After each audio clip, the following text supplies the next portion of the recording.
যত আল্লাহর ওলি হয়েছে গভীর রাতের কান্না, চোখের পানির এত দাম।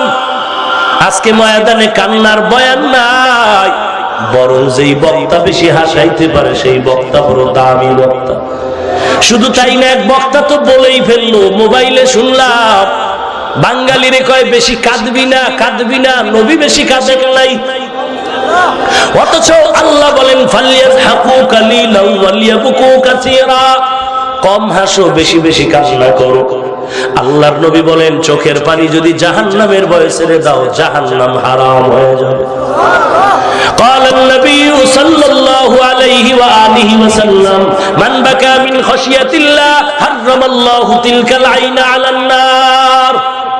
চোখের পানি এত দামি একটি সম্পদ, চোখের পানি দামি। দুনিয়াতে ঘরে আগুন লাগলে পানি ছাড়া যেমন ঠান্ডা করা যায় না, চোখ দুটো বন্ধ করে দেখলাম মানুষ আমার সম্মানের চেয়ারে বসেছে, মোনাজাত দিয়ে কয় সবাই হুজুর একটু আমগো জন্য দোয়া করবেন। কেন তুমি পারো না? বলে আমাকে কেন? বলে মানুষ বড় ভক্তি করে বলে হুজুর পানির মধ্যে একটু দম দেন, হুজুর আমার জন্য একটু দোয়া করবেন। কিন্তু আমি নিজের দিকে তাকায় দেখলাম দোয়া করার কোনো যোগ্যতা আমার মধ্যে নাই, খোদার কসম। কিন্তু মানুষ যে ভক্তি করে, এই সময় বলি আল্লাহ মানুষ তো মহব্বত করেছে, কিন্তু আমি জানি আমার মধ্যে সেই গুণ নেই। তুমি ওই লোকটার ভক্তির বরকতে সেই গুণ আমারে দিয়া দাও। এরে আল্লাহর বান্দা, কান্না আর বড় দামি এক সম্পদ। ওমর কান্না করে করে গালের মধ্যে দাগ পড়ায় ফেলেন। আবু বকর দুরাকাত নামাজে চিল্লায় কান্না করে। আল্লাহর নবী বলেন আবু বকর নামাজে কান্না করলা কেন? বলে একটা আয়াত আমারে কাঁদাইলো। কি আয়াত? ইন্নাল্লাহা আশতারা মিনাল মুমিনিনা আনফুসাহুম ওয়া আমওয়ালাহুম বিআন্না লাহুমুল জান্নাহ। আল্লাহ বলেন মুমিনের জানমাল কিনিলাম, বিনিময়ে জান্নাত দিয়ে দিলাম। নবী বলে এটা তো খুশির খবর। আল্লাহ জান্নাত দিবেন, জানমাল নিয়ে নিছেন, এটা তো খুশির খবর। কান্নার কি খবর? আবু বকর বলে নবী আমি বিশাল এক কাপড়ের দোকানদার। কে বলে? কে বলে? আবু বকর বলে আমি কাপড়ের দোকান দেই। আজকে সকালবেলা একটা মহিলা আমার দোকানে আসছে। মহিলা এসে বলে বহুদিন আগে আবু বকর তোমার দোকান থেকে কাপড় নিলাম, ফিরায় নাও, টাকা দাও। আমি টাকা দেওয়ার সময় জিজ্ঞাসা করলাম মা এই যে কাপড়টা ফিরায় দিলা কেন, টাকা নিয়ে গেলা কেন? বল। মহিলা সংক্ষেপ জবাব দিছে আবু বকর তোমার দোকানের কাপড় আমার পছন্দ হয়নি। আমার মাথা গরম হয়ে গেল। আল্লাহর কোরআনের আয়াত পড়ে আমার হাসরের ময়দানের চিন্তা হয়ে গেল। আল্লাহ তো বললেন জানমাল কিনে নিলাম, বিনিময়ে জান্নাত দিয়ে দিলাম।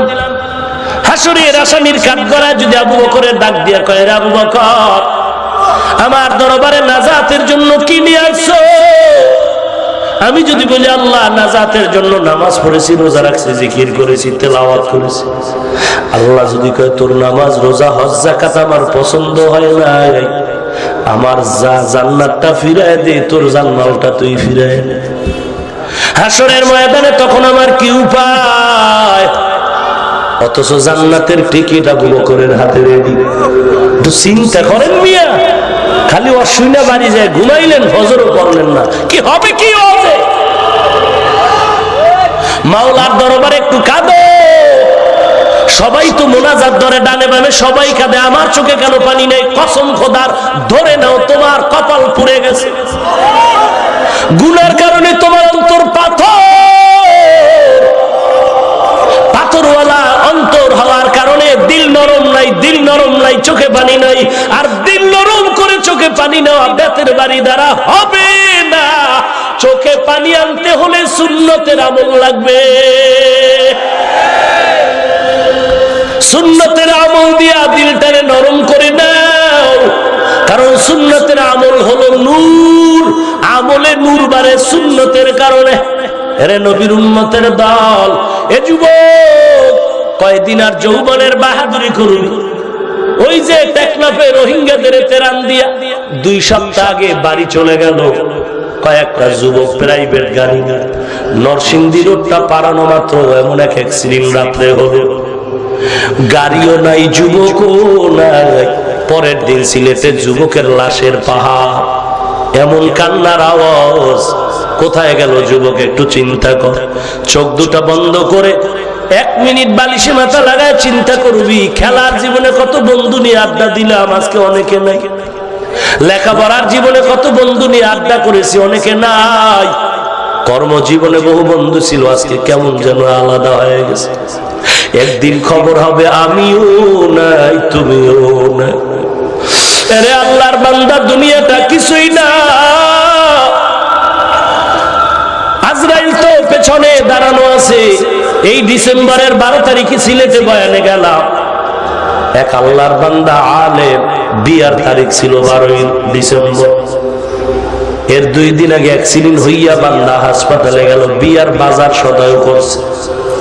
যেদিন বিয়া হবে ওই দিন আল্লাহর বান্দা ইন্তেকাল হয়ে গেল। এরে নবীর উম্মত, এ যুবক, তুই মনে করিস না আমি তোর দুশ্মন। খোদার কসম, এই জমিনে টুপিওয়ালা ছাড়া তোদের আপন আর কেউ নাই। তুই যত বন্ধু নিয়ে আড্ডা দাও, তাস জুয়া, লুড্ডু খেলো, ক্যারাম বোর্ড খেলো, মদের আড্ডায় যাও, পার্কে ঘুরো, ওরা তোর কেউ আপন না। ওরা স্বার্থপর, গলায় ছুরি লাগাবার দুশ্মন। এরা যুবক, আল্লাহর গোলাম, তুই ঘুমাইতে গিয়া কানের মধ্যে মোবাইলের তার লাগায় গান শুই না ঘুমাও। তোর কি একটু ভয় লাগে না? ঘুমের ঘরেও তো কত মানুষ মরে যায়, ঘুমের ঘরেও তো কত মানুষ মরে যায়। তুই যদি মরো, আজরাইল এসে দেখবে তোর কানের মধ্যে গানের তার লাগানো। তুই মুসলমান, একটু কি ভয় নাই? বিশ্বাস করো না, এই জন্য তো আল্লাহ মাঝে মাঝে বাংলাদেশের কত কবরে আগুন দেখা গেল, সাপ দেখা গেল, বিচ্ছু দেখা গেল। আবার কত কবরের লাশ 20 বছর পরে কাফন সহ তাজা পাওয়া গেল। এরে নবীর উম্মত, যত কবরে আগুন দেখা গেল বেনামাজির লাশ, আর যাদের কবরের লাশ কাফন সহ তাজা, সব নামাজিওয়ালার লাশ। অনুরোধ করে বলছি যুবক, আমি বলি না তুমি স্কুল ছেড়ে মাদ্রাসায় যাও, না না, স্কুলে পড়ো, কলেজে পড়ো, ভার্সিটিতে পড়ো, নবীর আদর্শের মালা গলায় লাগাও। তোমার মতো যুবক দাড়িওয়ালা নামাজি আছে না?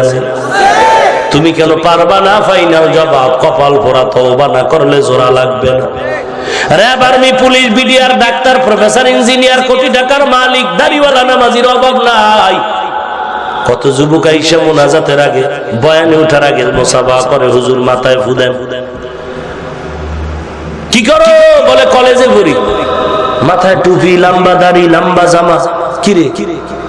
কয় হুজুর আল্লাহর শুকর, আমি দাড়ি টুপি নিয়েই কলেজে পড়ি, বয়ান শুনে দাড়ি রাখছি, নামাজ ছাড়ি না। আমি বললাম কলেজে কেউ তোরে ধমক দেয় না, গালি দেয় না? যুবক শুকর আদায় করে, বলে হুজুর আল্লাহর শুকর আদায় করি এই দাড়ি টুপির কারণে, নবীর আদর্শের কারণে। আল্লাহর শুকর, কলেজের সব শিক্ষকেরা আমারে বেশি ভালোবাসে, সবাই আমারে ভালোবাসে। এই ভালোবাসা